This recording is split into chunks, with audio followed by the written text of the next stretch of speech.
Okay. Hi, everyone, and welcome to this third debate of our online-only Easter term here at the Cambridge Union. I hope you've enjoyed our events so far, and I'm very excited about this one. So it's not actually our standard Thursday night debate format. We're doing a panel because we thought it would be less confrontational. And it's about the moral dimension to this pandemic. It's asking, does coronavirus show humanity at its best? So a really relevant one for all of us right now. So the way this is going to work is we're going to go around each of our speakers. They're going to kind of say their piece, and then they're each going to ask one another one question, just so we have more of a panel feel. So our first speaker is Peter Frankopan. Peter Frankopan is professor in global history at the University of Oxford, and his background reflects that. Peter? And so I get to go first? Yes. Okay, well, Adam, thank you very much for inviting me, and also to all the other wonderful panelists for giving up their time. It's a strange moment for all of us, but great to see that debate and discussion all carry on. So thank you for having me. I'm not actually floating above the Oxford skyline, but I'm playing with Zoom like many people with their backgrounds. I suspect all my panelists have engineered their own background to look that they're not on desert islands, which I know some of them are, having cocktails. Okay, so well, it's a terrific topic, and I've thought long and hard about the best way to answer it. I have to say, when I saw the title, I thought it was asking about whether about the human response to coronavirus and COVID, because in the process of trying to understand what's going on, the key animal to understand is not the human being, where we transmit diseases inefficiently mostly, but the bat. The bat is the only flying mammal, as those of you who remember from your biology classes, and the bats are reservoirs of infectious diseases. So many of the challenges that we have in the world that affect human beings are not of human origin, and the bat is a reservoir for diseases like Ebola, possibly mumps too, rabies as well. And the coronavirus has been probably via pangolins, but through into recombination and mutation into what we have in front of us now. And bats, despite the fact they're very sociable animals, they don't die and they don't fall ill when they catch these kind of diseases. And so what COVID does in the first instance is exposes our own vulnerability to the natural world. You know, we as human beings, our greatest predator in our existence has been infectious diseases. It's what kills most people. In fact, in sub-Saharan Africa today, 2/3 of the population are killed by infectious disease. So the experience that we're having that feels very privileged in the Western world to have to deal with something that we're unfamiliar with is something that is a reality for lots of people around the world who we don't tend to look at or give voices to. And so I thought that the biology of reminding ourselves what it means to be human doesn't just mean sitting in the dreaming spires of Oxford talking about it. It's understanding what infectious disease means globally in the first instance. So in terms of, does it show it as our best or at our worst? Well, in lots of ways, it shows us very clearly at our best. And I apologize to my fellow panelists. We haven't discussed any of our lines of discussion. So if I nick any of your ideas, I'm in advance. I'm sorry, it's the privilege of going first. I should probably have a cocktail waiting for me or a glass of beer when I'm finished. Clearly, the fact that we show ourselves to be compassionate, that we are generous, that we have the heroic instinct, all of those working in the NHS and medical care, putting their lives on the line to try to save those of others, shows that we are not just resilient, but we're loving animals and capable of putting each other in front of us. And those risks that people are taking to preserve and save lives, I think is something which indirectly we can all be proud of and thankful to the individuals, of course, who are numbering not in their hundreds or in their thousands, but in their tens, if not hundreds of thousands, in fact, just in the UK alone. So I think that the compassion and the willingness we have to cooperate shows what it is that we do best as human beings. The fact that we are generous and Captain, now I think Colonel Tom Moore, whose birthday it is today, has raised more than £30 million, is both a testament to his resilience and his bravery, but also to everybody who's chipped in, whether through small or large donations, shows how kind we're capable of being. And in my world, in your world over there in Cambridge, you know, one of the things that we don't talk about enough is how we collaborate intellectually and how we try to find solutions to problems.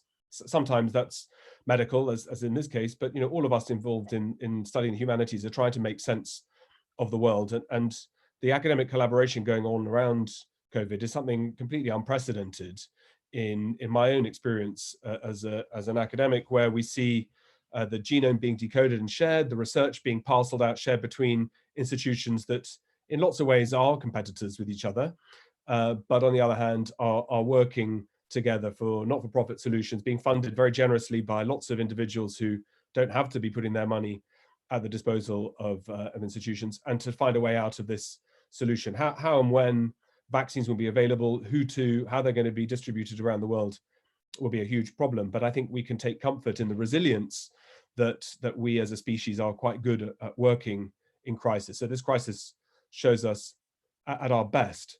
The problem is it also shows us absolutely at our worst, because we've been the handling of the medical side has been incompetent. We've had leaders who've been vain. They've underestimated the problem. They've exaggerated the challenges. They've made bad decisions. No leader comes out of this well, apart from, you'll have seen high-profile articles about how countries led by women seem to have done statistically better, that we can talk about if and why that's the case. But the missed opportunities we've had, the inability to focus on what really matters, the lack of preparation, the lack of trying to work out what lessons we should have learned from the past, I think expose us as people who can also, rather than just help each other, can resort to name calling, to prejudice, and to sharpened rhetoric that we see every single day in every single press conference, certainly on the other side of the Atlantic, but also elsewhere too. The Chinese story of the coronavirus is a hugely active campaign of information and disinformation, as is the response to it in some places in the world too. So I think when we find leaders who tell us we should admire our success and reflect on a job well done when we're still in the eye of the storm, tells us that we are not very good at being honest. We don't plan ahead. We exacerbate inequalities. And one of the impacts of the coronavirus after the medical resolution happens, which I hope happens sooner than later, will be to unpick the widening of inequalities that was already bad all around the world, but is going to become significantly worse. So today's employment figures from the US released this afternoon now has 30 million Americans out of work in 6 weeks. And the long-term consequence of that on families where already 20% of the population and of children are undernourished is going to take us to really figure out how we are at our best. So if we're trying to work out whether it shows humanity at our best or at our worst, the honest truth is it shows us for what we are, which is to be human, that we're capable of both, and in fact of doing both at exactly the same time. We're capable of being loving and compassionate, but we're also capable of sharpening animosities. We're capable of making very good decisions and collaborating, but also very bad ones. We can be resourceful and inventive, but we can also be clueless and evasive. And so I think the question really comes after we come out the other side of COVID, to work out which side of these two is going to be more dominant. Are we going to be the side of humanity that has respected lockdowns almost exclusively by and large all around the world, has tried to work together, has been respectful of law and order, has tried to understand the prejudices that we have and how to overcome those, and to fix these inequalities that have been a hallmark of our societies? Or are we going to be a world where we demand quick solutions, quick answers that favor the few? And luckily, as a historian, I'm capable of looking better backwards than forwards. But so my fence-sitting exercise is that it shows us both at our best and at our worst. Okay, wonderful. Thank you very much for that speech, Professor Frankopan. Our next speaker is Suddaf Chaudry. She's a freelance journalist who works on South Asia and the Middle East and lots of things. Suddaf? Hello, everyone. Thank you so much for including me on such a distinguished panel today. Peter has included many positive notes, but I'm going to actually talk about the darker corners of our humanity, people that really aren't thinking of our interest. And I'll be discussing about the measures implemented by governments to basically take us through this very unprecedented time.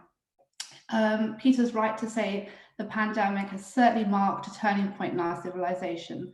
Populations are making great sacrifices from not seeing families, loved ones. We're all on the whole abiding by the lockdown laws. So we want governments around the world to support us during this time. But from what I've seen, governments have instituted temporary or indefinite efforts to single out infected individuals or maintain quarantines. Some of these measures range from India's plan of wristband monitoring, Israel's mass surveillance, to Pakistan using intelligence services to track down coronaviruses, and most notably, China's excessive coronavirus public monitoring. I think we all must have seen the news cycle this week. They have been installing cameras in front of people's front doors, which has left citizens increasingly worried, and rightly so.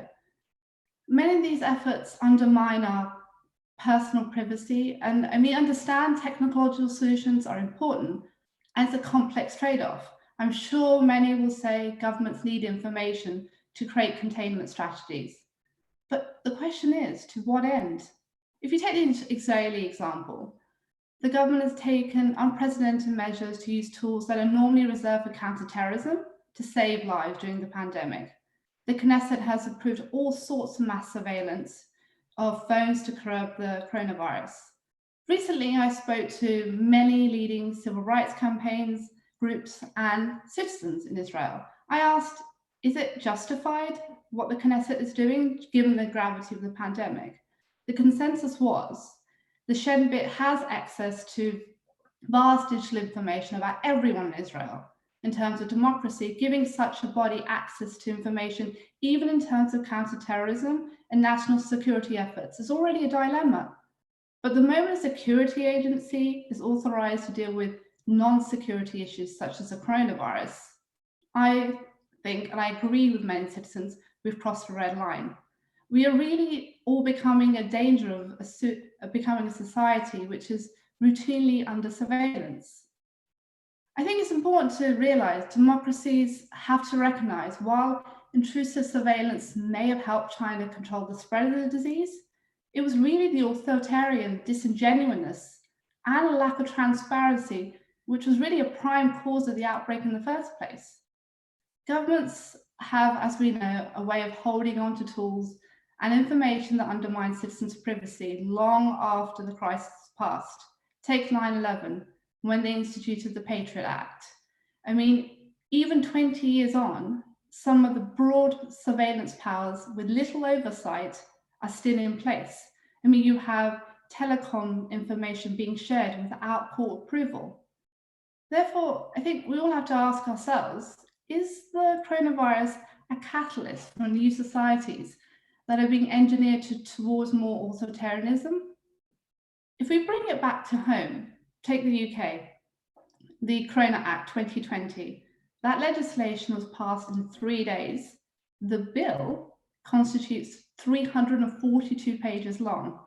And if some of you have seen it, you'll realize it's some of the most astonishing powers passed in the country, which will have a long-held impact on our civil liberties.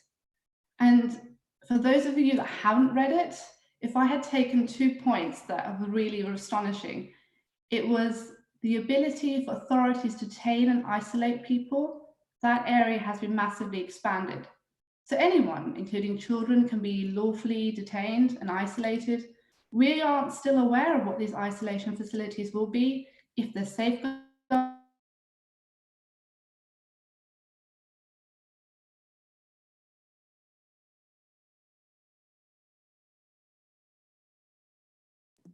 Hello, are you there?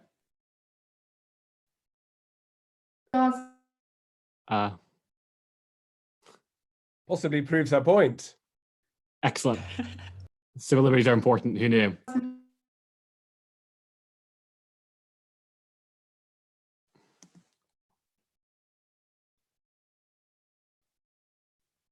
Hello.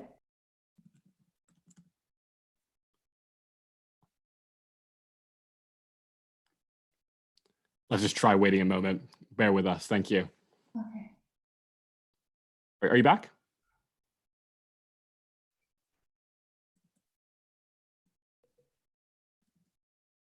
Hello? Hello. Yeah, we can hear you again. Thank you. Sorry. Sorry, no worries. Technical glitch. I'm not sure if it was on my side. So as I was talking about the major surveillance concerns with the new Corona bill, I think we should all be concerned about the speed at which legislation is being passed through across the globe. There's hardly any checks and balances. I mean, everybody's using the excuse that, you know, this is an unprecedented time, but I think it's important that there are laws enshrined that routinely, you know, check through what is being passed. If not, you have a situation where even fragile states, say take Pakistan, has already built itself a sizable surveillance toolkit from companies such as Blue Coat to Chinese Huawei. These companies are known for the so-called deep packet inspection software, and Pakistan, the military, will most likely scale it out under the guise of flattening the curve. So we have to ask, is the information flow being shared accordingly? Are governments being transparent? They aren't. I mean, in Iran, I was recently covering it, and during their most, I would call it their peak, really, the government thought about closing down VPN, virtual private networks, so populations weren't able to access foreign newspapers to really understand the scale of the virus. I'm really concerned about how this really brings humanity to a darker corner. Surveillance measures that are being shared left and right, and nobody is taking any checks and balances. We're all really alarmed by it, but no one's taking note. But luckily, on March the 23rd, data scientists penned a letter really concerned about the situation in China, Iran, Israel, and asked the UK authorities to really reevaluate the reliance on technical solutions. We all know there's a contact tracing app being launched in about a couple of weeks. But I think we should really listen to data scientists and understand technical, logical solutions aren't the magical solution or the potion to really drive us to the other side of the coronavirus. So I think, lastly, I'll be just in my time count, I think we have to really be aware of the overlap, the disruptions that we currently are facing, from the technological, the epidemiological. It's really going to shape the next few years of history. And if we don't take account, we really won't be able to hold truth to power accordingly. Thank you. Okay, thank you very much for that speech. And I think, as we just learned, you can't rely on technology for everything. The next speaker is Peter Tatchell. Peter Tatchell is a kind of human rights activist on a lot of things in Britain the last 30 years. If you're interested, you can Google him. Peter, the floor is yours. Thank you very much. First and foremost, COVID-19 is a health crisis, but it is also a human rights crisis too. And as Suddaf has outlined, we have seen trends accelerating towards ever greater state power and state surveillance, which, once put in place, we don't know how long that will remain in place. We have a long history in this country of passing laws with often good intentions that, once the immediate danger or threat or issue has passed, have remained on the statute books and been used in very different ways, and often quite repressive ways, in subsequent years and decades. So that's a warning sign to all of us that we must not freely, without proper scrutiny, checks and balances, give the state extra powers beyond what is definitely and most certainly necessary and proportionate for the here and now. We know that in many parts of the world, the COVID-19 crisis, the pandemic, has been used by repressive leaders to extend and intensify their control. In Hungary, the far-right leader Viktor Orban has now used coronavirus to institute rule by decree, effectively a quasi-dictatorship. In Hong Kong, we've seen the authorities there, in collusion with the Beijing government, use the coronavirus crisis to arrest 15 leading human rights and democracy campaigners, in the full knowledge that because of the pandemic, there won't be the mass street protests that otherwise would have taken place. In Iran, for years or months, we've had this repressive regime in place, which has been persecuting its own people. And right now, in response to the corona crisis, some prisoners have been released, but not political prisoners. Political prisoners are not part of the release process. And it seems to many in Iran that this is a deliberate policy and that this is another way to effectively kill these heroic political prisoners, trade unionists, women's rights activists, lawyers, journalists, and ethnic minority campaigns from the oppressed Baluch, Awazi, Arab, and other minority communities. So this is very much a human rights issue. Going back to the question of how we respond to this as people, as opposed to how governments have responded, yes, I think there's been many wonderful, inspiring things by ordinary people, often in the absence of government leadership. But there's also been a downside. And one of the downsides has been the increased racism in some countries against Chinese people and people of Asian origin in general. And that has also in reverse been reflected in China itself, where there's been a big escalation of racism against African people. Now, African people have nothing to do with this coronavirus pandemic, but they are being demonized. There are shops, restaurants, public buildings in China that today have signs, Africans stay out, or Africans keep out, no Africans allowed. And this is part of the blame game that we are seeing in many parts of the world. Instead of coming together and staying together and supporting each other, we have many examples of governments and peoples and communities turning against each other. We've seen President Trump depicted as the China virus. You know, this is not a virus any more than any other disease that we can attribute to a particular nation or people. It may have begun in China, as far as we know, but calling it the China virus or the Chinese virus just feeds a racist and anti-foreign sentiment. We've seen how far-right movements are using the coronavirus crisis to demonize immigrants. Again, the blame game, immigrants are responsible. Yet this is factually totally untrue. I fear that increasingly we will see populist leaders, even in the West, use this crisis, use this pandemic to demonize particular communities and to demand tougher, stronger action.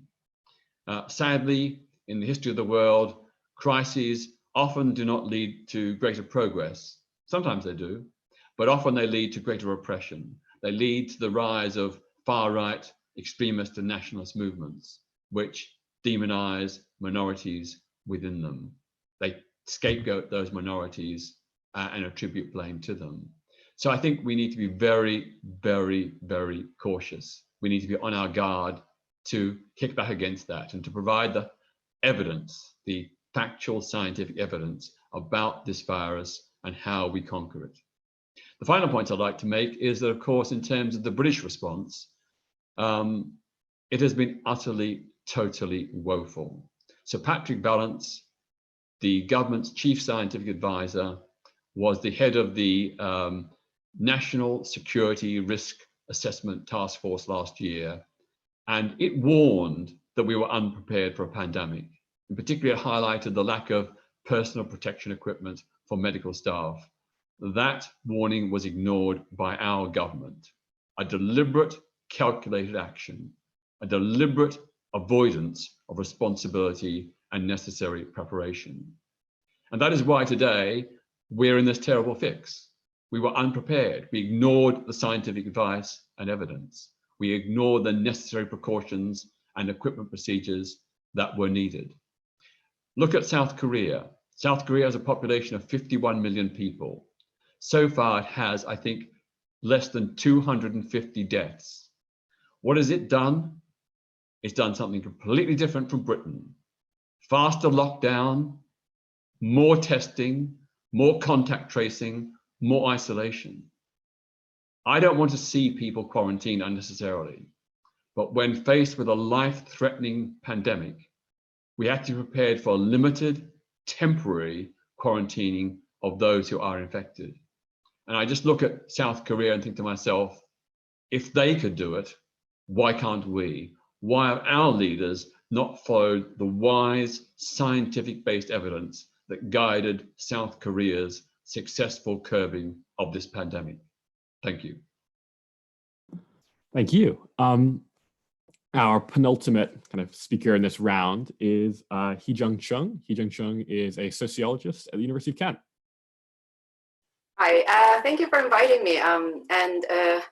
I've been invited to kind of talk about the counter argument of humanity at its best, but it seems like the panel is actually kind of tipped over to the other side where everybody's kind of painting a doom and gloom, and I do feel like I'm going to kind of carry on doing that. So I really enjoyed what everybody has said, and what I wanted to say, or actually what Adam has asked me to talk about today, was the impact of the coronavirus and the ensuing lockdown and school closures has on gender equality issues. So like, just to begin, like, I mean, some of the issues that Peter Tatchell, as you have already said, about some issues around the human crisis, and also Peter Frankopan, you have talked about the kind of the ensuing kind of the exacerbation of inequalities. We see that, you know, a lot of people talk about, oh, we're all in this together, but I think increasingly we are understanding that we're not in this together. The impact of the coronavirus, the loss of jobs, the impact of how on the larger society is not going to be felt by everybody at the same moment, at the same degree. And I'm afraid a lot of women will be kind of coming out of this on a worse position than they were prior to the virus.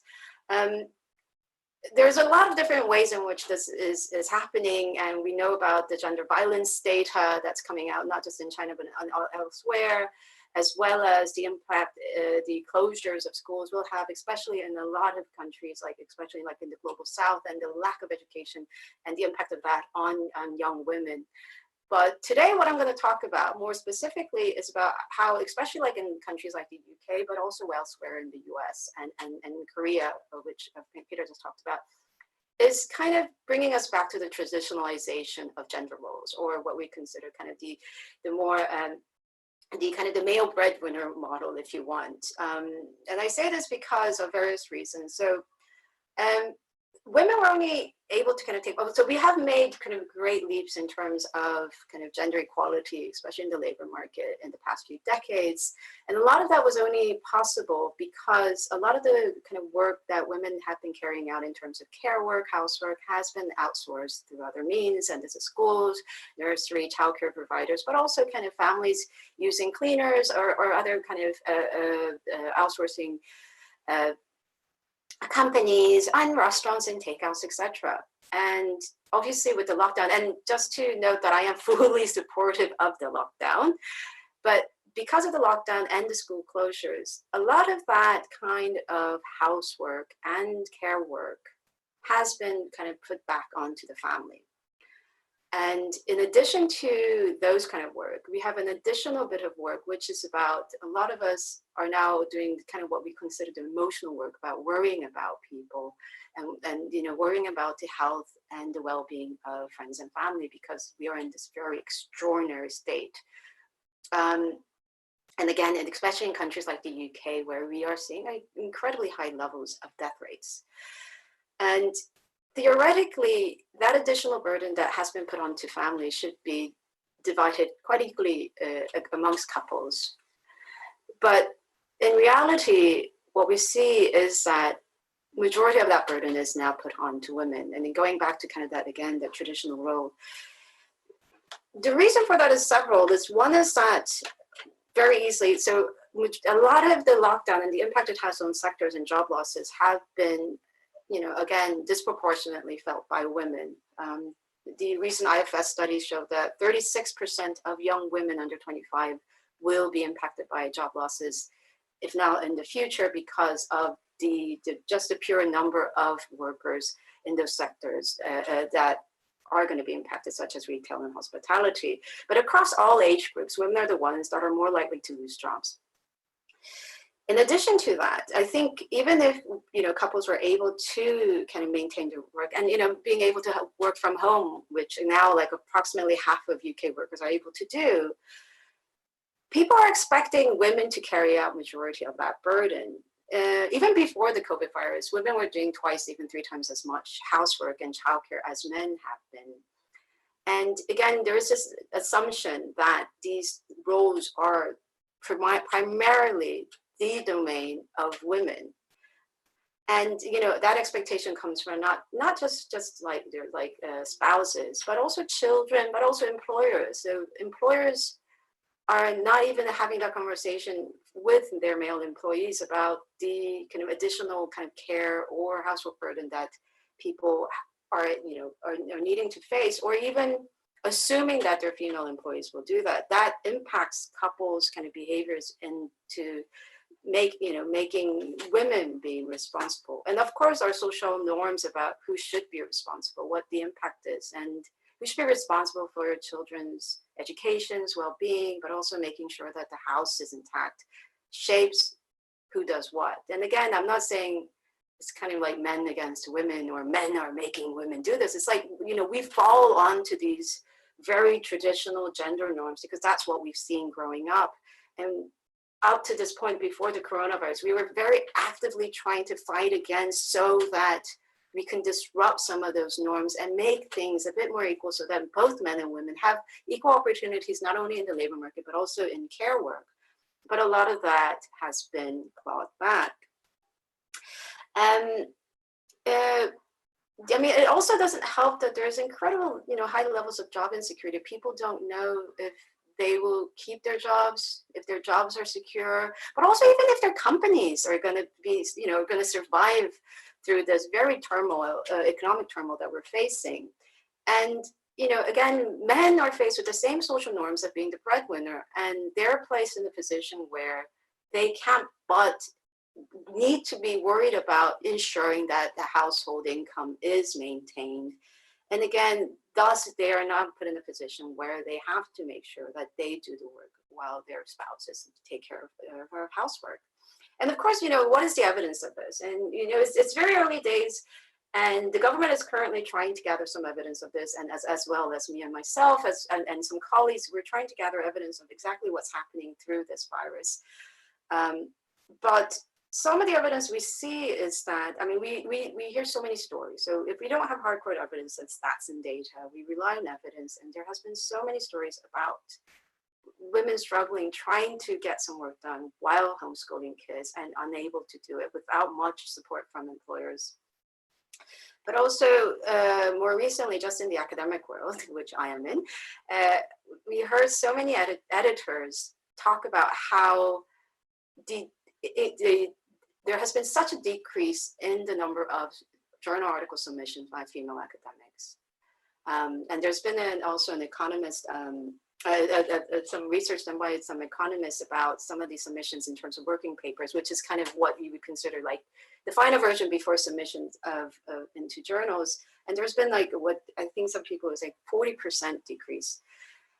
And these are some of the evidence that we see that the impact it will have on, again, the kind of gender equality issues. But I don't want to end it on a bad note. I actually want to kind of go back and kind of, sit on the fence like Peter Frankopan did. Because I think one good thing about it is that, especially couples and families who are able to kind of work from home together, you see that there is a bit of a positive in that a lot of what we consider invisible work. So housework and childcare is sometimes invisible because a lot of people, it was invisible because it was done without the other partner being able to see it. So fathers coming home after children were in bed, for example, you don't get to see what's behind all of that, kind of the well-being of children, if you want.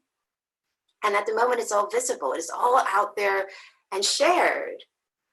And also there's an opportunity for people to kind of rethink about work and the privilege we put into work. And I think our society, especially the UK and the US, is a society where we privilege work above everything else a bit too much, and that you wear kind of long hours work and overwork as a badge of honor. And I think this opportunity of us having to juggle everything and being in a situation where we talk about essential work, who is doing essential work and who is not, might give us an opportunity to rethink about, work, life, and the balance of the two for both men and women. So I'll just end there. Great, thank you so much. For our final speaker in this first round, we have Lord Rowan Williams. Lord Williams is the Master of Magdalene College, Cambridge, and was Archbishop of Canterbury, quite famously. So Lord Williams, the floor is yours. Thank you. I must say I'm very relieved that we didn't cast this as a debate, because what's emerged in the contributions so far is very much what I think would have emerged, and what I'm rather glad has emerged, which is that there are no simple yes and no answers on this. It's easy enough, I think, to tell good stories, and we need good stories. We need stories like those of Tom Moore and others who have responded with imagination and generosity. But this should not just be a discussion about individual response. And so one of the things I want to put into the discussion is, not does this show people, individuals at their best or at their worst, but what's this showing us, or what might it show us in the months and years ahead about our capacity as human beings more generally to change our collective imagination, and so imagine different kinds of collective action. And this is where I'm very much in sympathy with what Heejung has just been saying about how this has brought to light certain things which we now have to see differently or assess differently. One of the things that, again, many people have pointed out about our present situation is that we see quite rapid changes in our environmental conditions. Levels of pollution have changed dramatically in the last few weeks. We have today British Airways saying they may not reopen their facility at Gatwick when all this is over. And while there are clearly massive economic implications and threats involved there, there's also a question which a number of people are putting, well, how much have we actually lost by taking for granted patterns of work, patterns of relation to our environment, patterns of power as well, which are in fact proving toxic for us as a human community. So I think that one of the things which might show humanity at its best is a capacity for asking that sort of fundamental question. What have we lost? Was it worth losing it? What have we gained? Was it worth gaining it? In other words, humanity at its best is people recognizing that choices are getting sharper, people getting more skilled, more sophisticated, if you like, in identifying where important choices are and imagining what's different. Now, if we emerge from all this with that kind of critical imagination sharpened up, I think maybe we can talk about humanity having been at its best. But for all the reasons others have mentioned, this isn't something we can take for granted or be complacent about. It's not that, as has been said, crises are necessarily good for us. Because a crisis like this also reveals what several other speakers have underlined, which is our Olympic level capacity for denial. As we've heard, we had every reason to be prepared, not just with the recommendations that came up last year, which Peter Tatchell mentioned, but I think going further back, people who for a decade have been saying that the major challenges that lie ahead of us in the next decades are not going to be simply environmental in a narrow sense, they're also going to be around epidemic disease.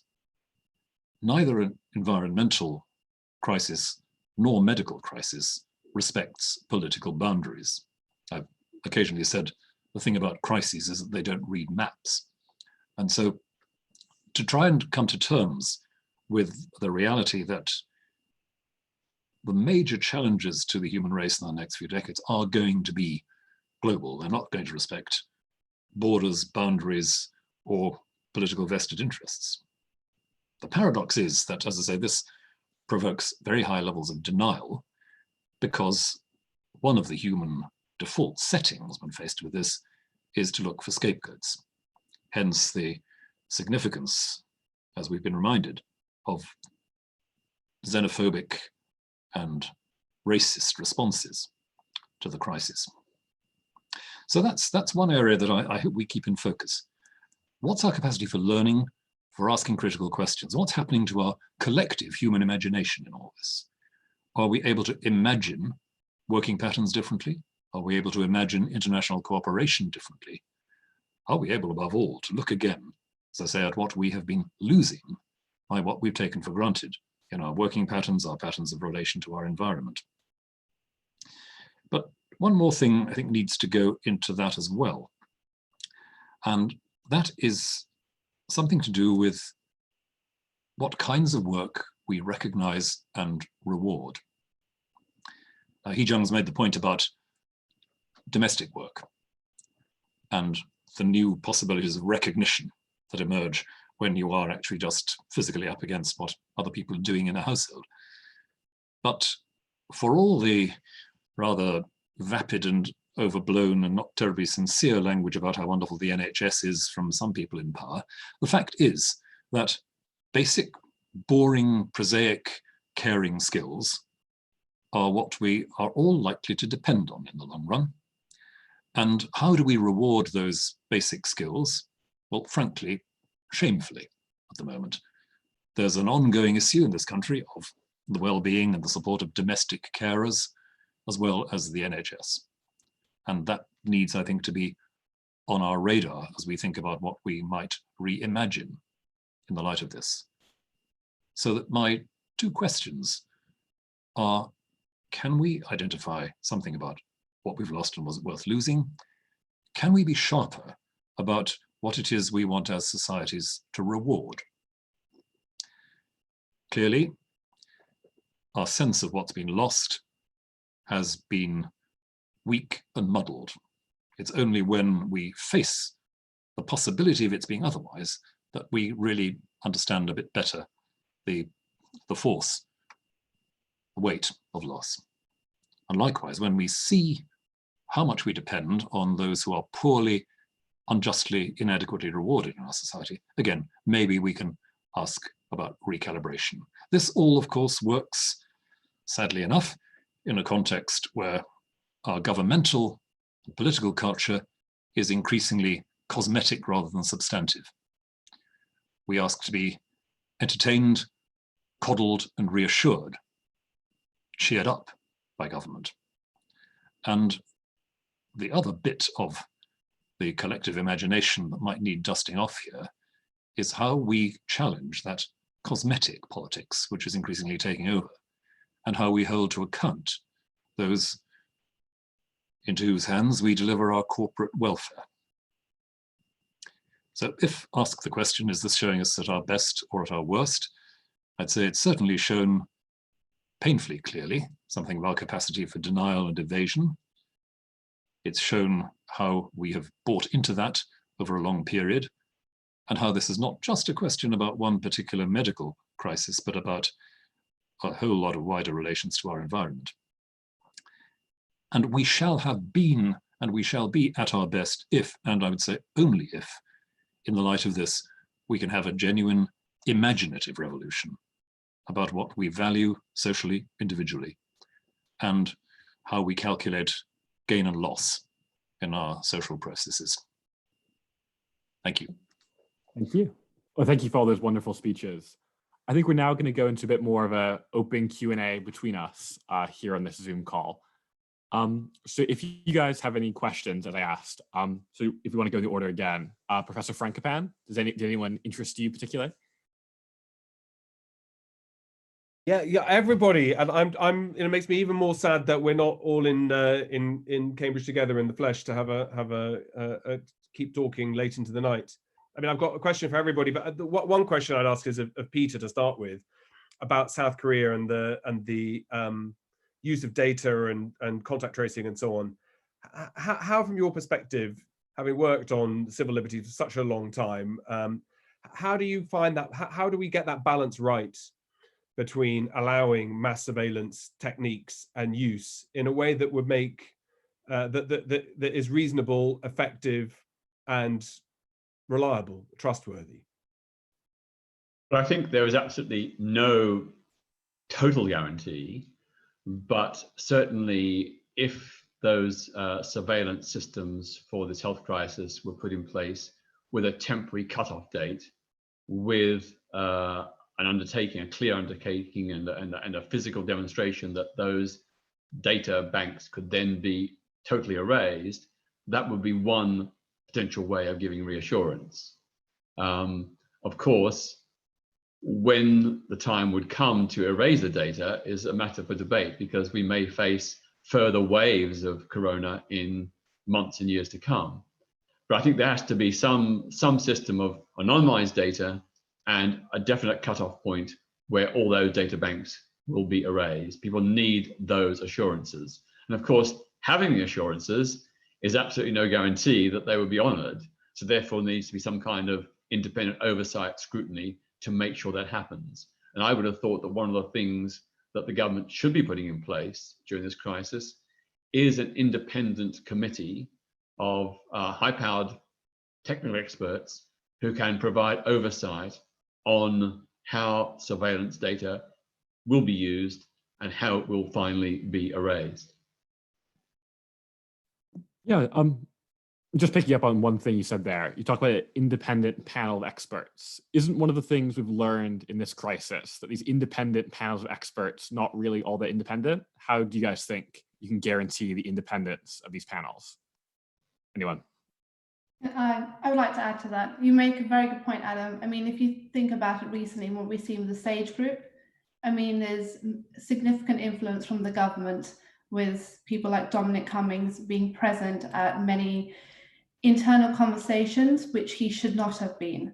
And as Peter makes the point, there is no real limit or timeline of the coronavirus at the moment, because there is no, there's no vaccine being developed. So I am really concerned that governments are going to use this to extend the timeline of how much information and data that they can possibly put in a major bank. There's really no discussion. I was just talking to the Wellcome Trust the other day, leading experts there. They say that there are academics looking at how we can decentralize data and how we can, basically create a safety net. And then I asked them, have you actually had an effective dialogue with people in power at the moment? They said they've reached out many times, but there has been no response. And as you've noticed, with the recent development of the contact tracing app, it's Bluetooth technology. Only 1 in 5 people in Singapore used it. The reason being due to the lack of transparency. So if you put all those, key points together, there really isn't any independent body really having a say-so on about where this takes us in the long term. I think that there needs to be more information passed on to citizens. At this point, it should be about information sharing from the governments, rather than just putting out fires. I know this sounds blunt, but having reported on the coronavirus from fragile-ish states like Pakistan, India recently, I just finished a piece on surveillance. I am actually really alarmed about how much citizens are unaware. I mean, if you think about it, there was a story in Port Talbot where, people were just having a nice walk down the canal and there were drones being used to watch them. And I spoke to citizens there and they were like, this is all very 1984. I understand we're all following the rules, but why aren't the people that are supposed to be in power supporting us through this in a transparent way? Great. Do you have a question for someone else, Suddaf? I do actually. I have another question. I'll ask Heejung a question. You talked very much about, the sharing of household chores and the limitations about men not being involved. But I, in terms of gender issues during the coronavirus, am very concerned about the domestic violence. I was wondering, are there, tools or measures being developed that can help women? I mean, pre-lockdown, these women are already in a very vulnerable situation. Are there measures being implemented or something being done to help them during lockdown? Because as you know, access to support would be even more limiting. So at the moment, to be honest, I'm not a big expert on gender violence issues, the domestic violence, but what I know thus far is that this current government has made drastic cuts on the support that have been given to domestic violence survivors in the past few years. So it has been kind of bare bone anyways prior to coming into this crisis that we're in at the moment. And obviously there has been, I think, some hotlines, etc., being kind of released for people to contact, but obviously that isn't really going to be able to solve some of the key issues, which is to enable people to move out and go into safer places. So I'm afraid the answer is I don't know a lot about it, but from what I've heard thus far, not much has been done. But I mean, I'm sorry to kind of go back to what you guys were talking about, but as a Korean, as a South Korean, if I may, about the data, like, so Korea has already done have had a lot of surveillance data. So there's a lot of CCTVs and data being collected about individuals' behaviors and movement, you know, again, using mobile data already prior to the COVID virus. And I think the difference you see, and I think one of the kind of key things we need to think about is that it's not just about having an independent body monitoring the government, but that the nature of the government, the current government, and has been a slightly more of a progressive, if you want, a center-left government, but also it has made it very clear that one of the key things that they'll be doing is about transparency. This is because the previous president has, you know, is currently in jail because of all the issues which had to do with what is it? Well, non-transparency, if you want. So I think the key issue there is about how much transparency, how much information is the government willing to share with everyone in a manner where all bodies involved is finding it satisfactory. Just want to add that. Thank you very much for that as well. Peter Tatchell, sorry to use the last name, bit of ambiguity here. Would you mind asking a question of someone else? I think you're muted. I wanted to ask the Archbishop how he saw us going forward. To me, what is probably required is a sort of equivalent to the post-Second World War settlement that was contracted between the state and the people, which led to the National Health Service, to the public ownership of utilities, to a whole range of social reforms in education, housing, and so on.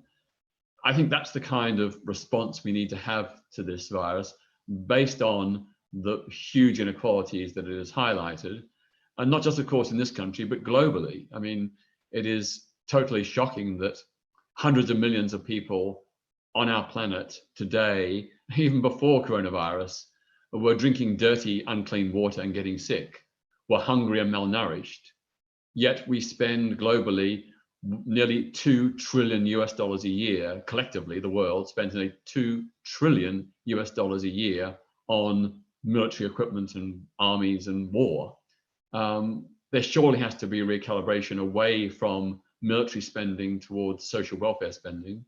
And we have to recognize that it's not just about us feeling good here in Britain, but us resolving a global economic inequality that can uplift people all around the world, because viruses, wars, conflicts, these terrible things thrive in countries that don't have resources. And by uplifting other countries, we help protect ourselves. So to the Archbishop, I mean, do you think we need an equivalent of the post-Second World War settlements coming out of this crisis? Well, the short answer is yes, yes, and yes to everything that you've said. I've got to talk in a few days' time on the anniversary of VE Day. And one of the things I want to be saying is that was both a recognition that the work wasn't done yet, and a recognition that the way in which people whose social contribution perhaps had not been honored particularly had emerged in wartime as really bearing the brunt, the social cost. And they needed to be recognized. They needed to be participants in a new way in their society. And I hope that that will indeed be part of what we take forward, that we have that kind of sense of, well, a discovery, as I said earlier, of how we're dependent on some people's labors and skills that are not adequately recognized. But as to the global position, I agree very strongly. Part of the work I now do is with an international NGO working with development. And basically, we've repurposed almost all we're doing in the short term to measure and respond to the impact of COVID-19 on emerging, developing, fragile economies, because of course, some of these will virtually be wiped out. I was very grateful indeed to see that Gordon Brown in particular had picked up this as a theme which he wanted to push publicly, relating it also to debt cancellation for struggling economies, and indeed, as you say, the repurposing of so much of our own economy away from futile and murderous purposes.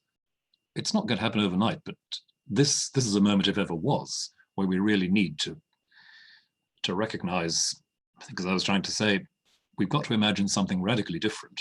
But importantly, you've underlined the fact that we have been here before in some measure. We have repurposed, rethought, understood afresh what kinds of fundamental security people need and deserve. And to learn from that, I think is a crucial task at the moment. So I'm really glad you've flagged that up. Great, thank you very much for that as well. Dr. Chung, do you have a question for one of the other panelists? Actually, so just kind of following on from what Sir Williams has said, I wonder, it's like, and it's a question to you, to the Archbishop, but also to the other panelists. And I hope that we all agree that there is a hope for kind of a renewal of the social contract, or a renewal of kind of understanding what is essential, what kind of like society we want as a whole. But I wonder how politically it will be possible if there is a political possibility. And we understand, for example, as a very basic example, we understand that the NHS has a crucial role as well as social carers. But politically, how is this going to actually pan out in the future? Would we be able to actually recognize a lot of those contributions and the values that I think a lot of us are now kind of reevaluating?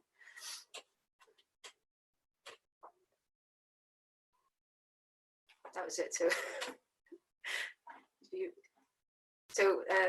maybe Sir William first. I don't know.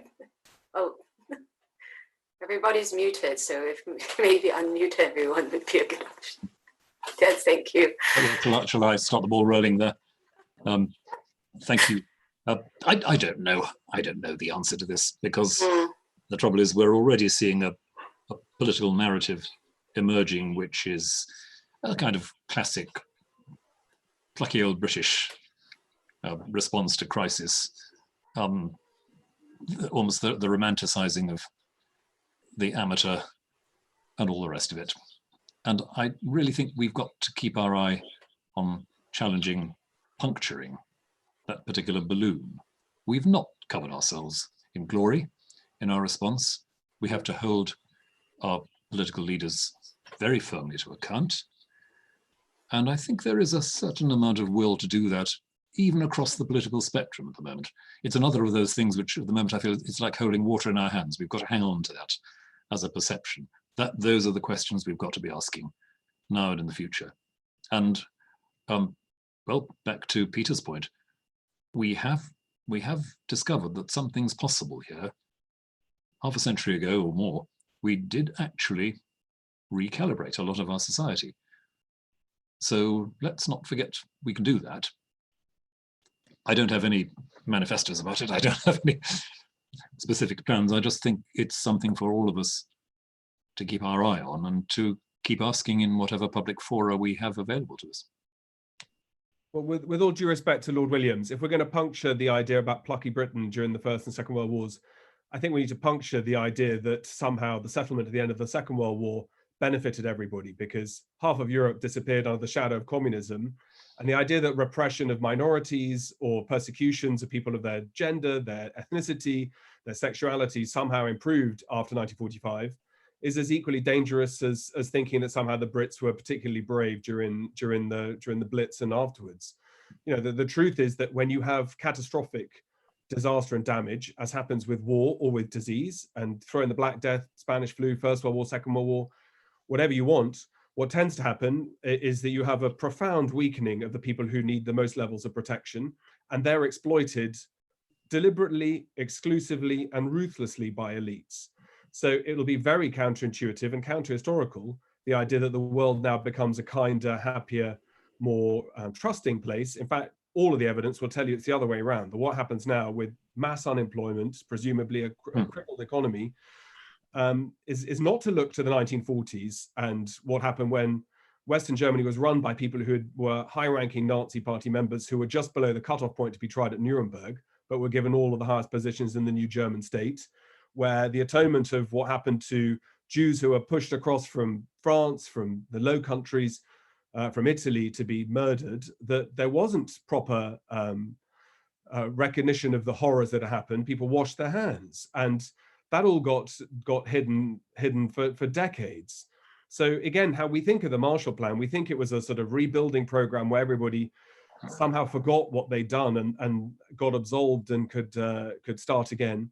That's not what happens. What happens at the end of trauma typically is you Mussolini and Hitler rise to power. You have people who promise simple answers to complex problems, and they bring a lot of the population, or enough of the population to get them into power, into place. And what you can see all around the world now is either opportunists using new powers to cement the position of autocracies, authoritarian states, or elites, or in democratic states too. You know, I think we shouldn't fool ourselves about the fact that people choose light over darkness. I'd love to think that it was true. I'd love to think that in the 1940s and the 1950s that was a high point of liberalization, of changing attitudes, but that wasn't the case. I mean, that's why we had protests and people on the streets to try to have equal rights for people of color. Why we had protests until recently about equality of gender, sexuality, and so on, which, as Peter knows better than anybody else qualified in the country to say,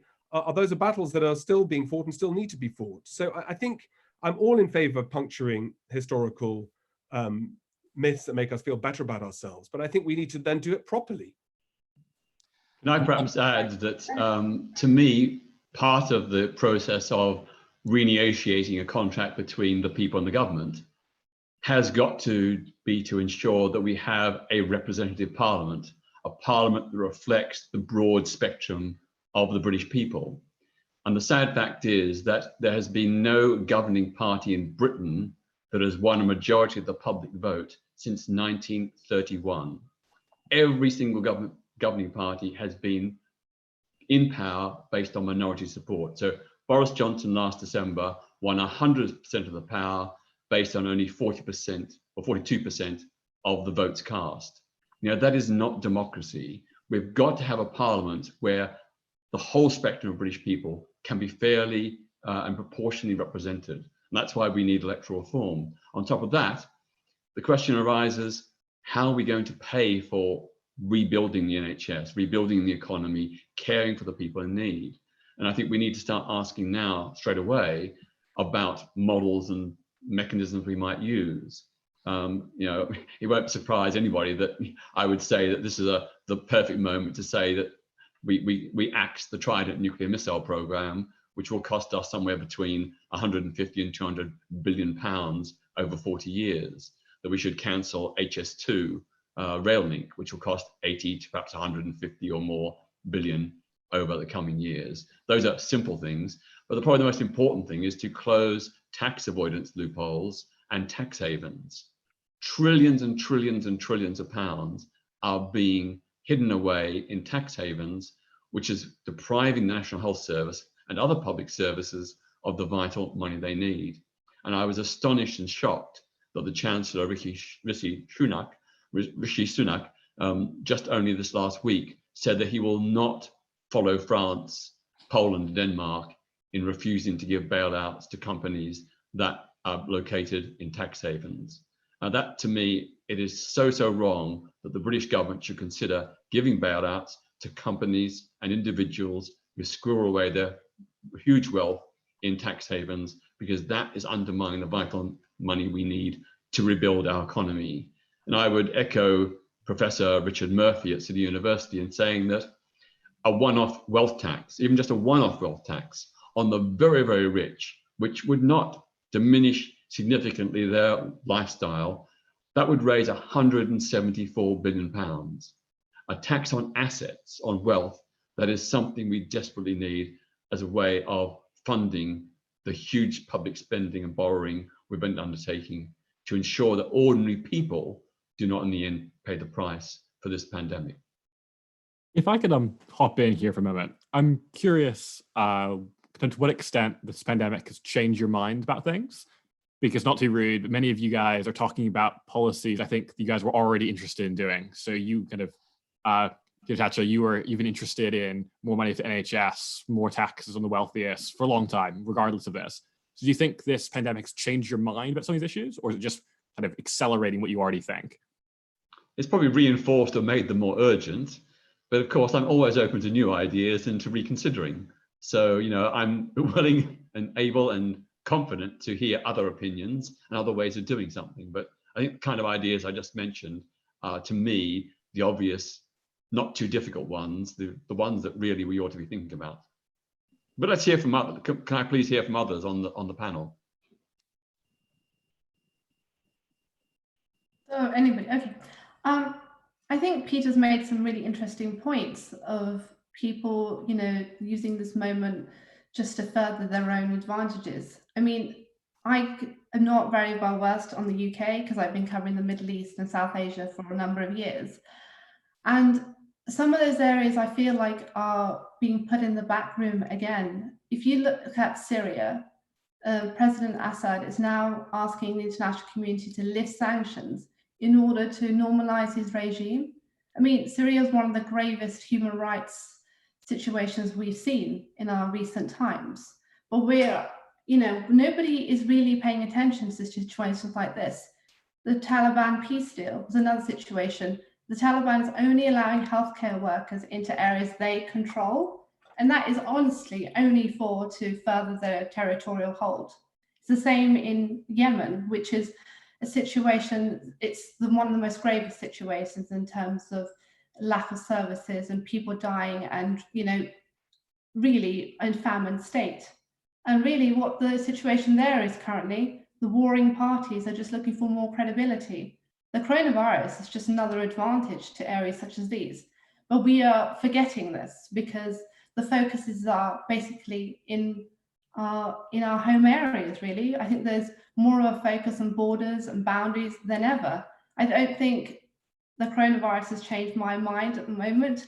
I don't think the world is a better place. I think grassroots level, there's a small uptick in creating some kind of stability and just managing your time. But I think major situations, like as I mentioned, Syria, Afghanistan, Yemen, will be forgotten about because there is no really appetite for governments globally to talk about anything else besides the coronavirus, which I understand is important, but I think you have to also address the long-standing issues that were there before.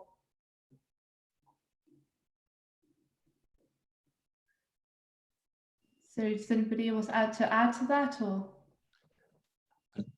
I wonder if I could come in and perhaps put a question on the back of that. As you said rightly, Suddaf, in your presentation, the agencies that are currently managing surveillance are not agencies that one would regard with any great trust or confidence. But what you've just said raises the wider question of what the agencies are or might be that could manage these things internationally and more successfully. We're not at a very good point for thinking about international agency at present, but where would you start, do you think? I mean, there has been some work. I mean, the United Nations recently, Antonio released a letter asking for governments across the world to hold ceasefires during the pandemic, which I think was a great step forward. But there wasn't much response, you know, from the international community on the topic. I mean, the UN is, you know, pushing as much as they can to create a debate to see if we can reduce some violence in these areas. I mean, Libya is one of them. Yemen, we have a ceasefire, but if you ask the Houthis, they have a situation of just enforcing more credibility. You have the Saudi-backed coalition trying to via more options their way. So I think maybe we should have a little optimism and take these big leaf tokens of some step forward. You know, I think that I do understand what you're trying to say. There are some, you know, groundwork being done, but having been in these situations and being on the field in countries like this, I feel like if we don't have an expansive conversation that's more informed, we would just leave it to the drawing board. You know, we would just have these memos being sent out without credible way forward. Anyone else want to hop in there, or? Cool. Dr. Chung? Oh no, I'm sorry. I just was thinking about like everything like Peter, like the two Peters and everybody said is, and I guess what Suddaf's saying is also kind of relates to that point of like where we go from now. Is it going to be a very individualistic, you know, as a nation or as an individual, as a person, to kind of survive this, you know, the best way possible? Or are we going to think about collective kind of solutions? Because I think still one of the things that we can learn from this, you know, pandemic and humanity at its best in a way is that, I mean, if we were to learn from it, is that you can't kind of solve these issues through just individualistic kind of trying to, you know, save your own back, and that we need collective action. But the limitation of it is that, you know, again, the narrative that is done by people who are using this as their opportunities to kind of reel in more power, but also who is able to kind of then provide a more holistic narrative to be able to persuade others, like as Peter said, about the solutions that can be actually quite easily done and will benefit a lot of people through this. Yeah, I'll just leave it there. We only have a few more minutes left. I don't think Professor Frankopan was asked a question in our round, so I'm going to ask him one. Has the pandemic changed your view on kind of globalization and what's going to happen next? Something you've written a lot about is like the new geography of the 21st century being more Eurasian rather than kind of what happened before. So I'm wondering if the pandemic changed your view on that at all. I don't know how to best answer that. I mean, it's a very good question, partly because it's a work in progress, and it's partly because I'm so very fearful of what's coming towards us that I have a degree of sticking my head in the sand. So it's wonderful to have a discussion where we think we can demand better from our governments and so on. But you know, we have you know, relatively. I mean, the answer with what Heejung was saying just now, you know, the way to solve it is by requiring or demanding our governments be competent.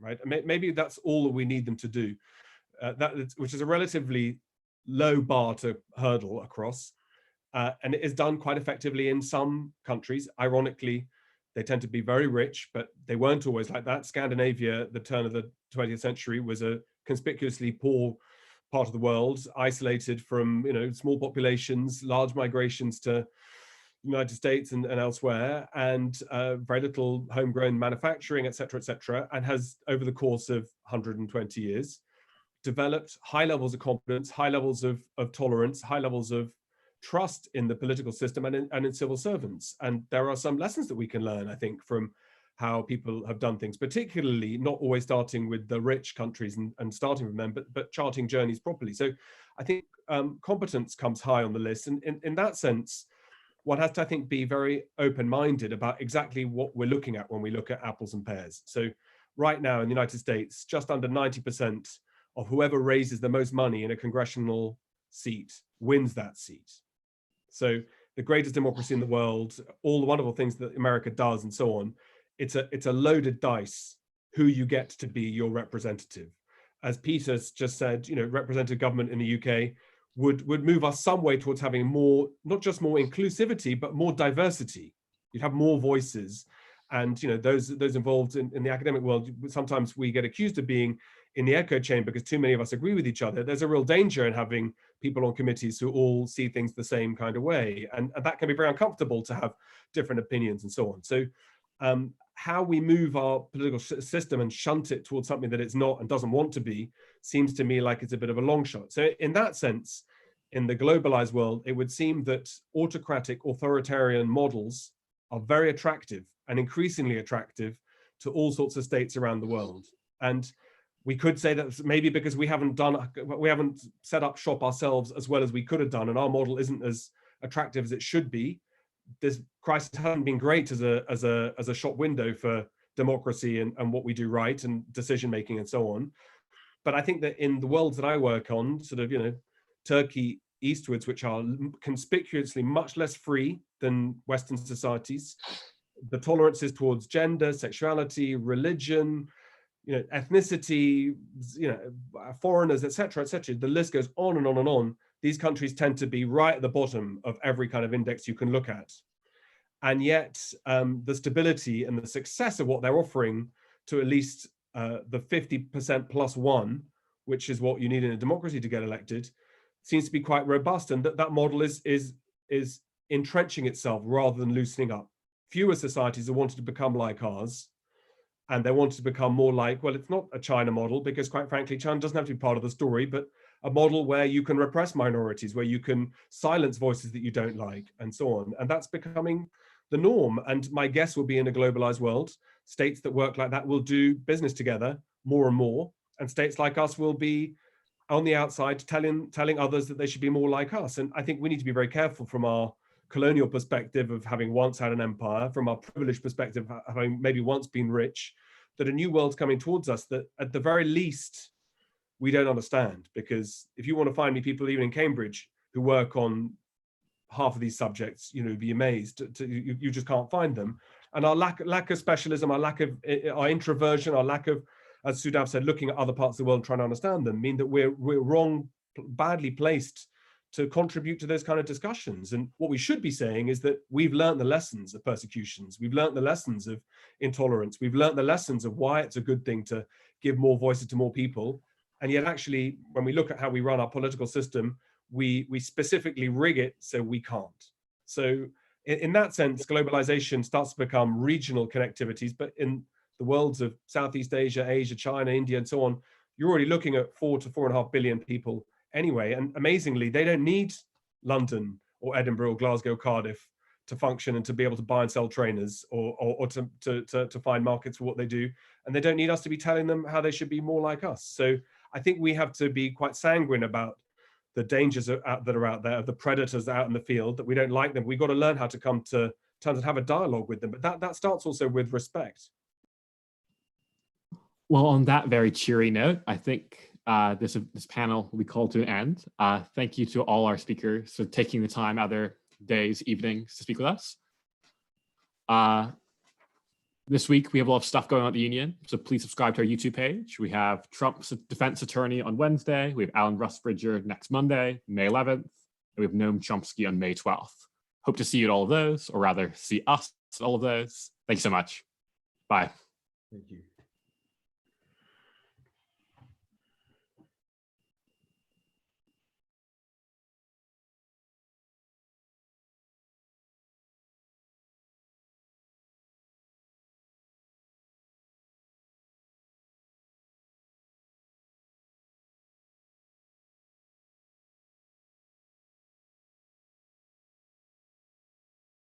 Thank you, everyone. It was great to join you. I enjoyed your contributions, and hopefully we'll see each other in the flesh sometime in the coming weeks and months. Bye, everyone. Bye. Bye-bye, and thank you, everybody. Thank you. Enjoyed that. Yes, thank you. Thank you, guys. I enjoyed talking with you all. Hopefully we can all meet up someday. Yes. Thank you.